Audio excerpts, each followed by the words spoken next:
I knew moving to the countryside was a mistake. Granted, getting a house like this in a place like this for so cheap, I should have been suspicious. The first thing I noticed upon moving in was the giant wasp's nest planted right in the rafters above the porch. But the wasps aren't even the real problem.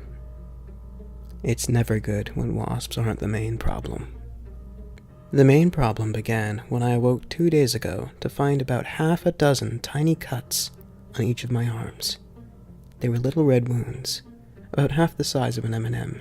They'd been bleeding a little, as evidenced by the dried-in blood, but had stopped before I woke up.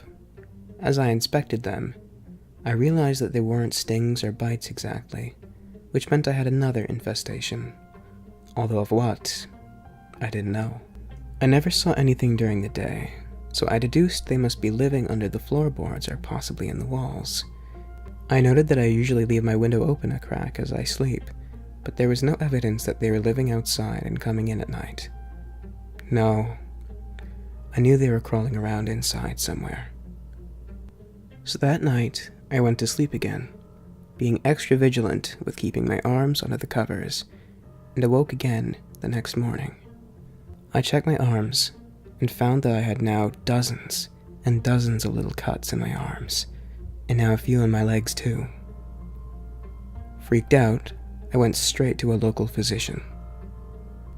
The doctor then examined the wounds and informed me there was in fact no signs of any insect venom or interaction whatsoever.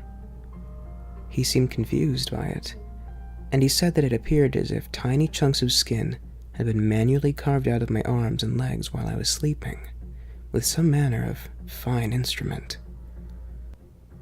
I didn't really know what to do with that information when I got home, other than to worry in case some maniac was breaking into my house and carving me up at night.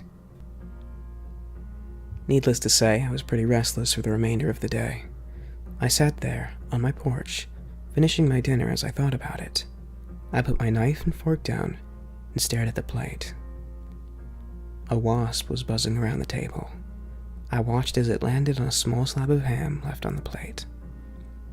At first I thought it was eating it, but I soon realized it was slicing a bit off with its mandibles to take away. I frowned as it chopped as much ham as it could carry and flew away, its 6 legs gripping the meat. My blood ran cold as I came down from the porch and climbed up onto the rafters to see the swarming wasp's nest dotted with dozens and dozens of tiny chunks of human flesh.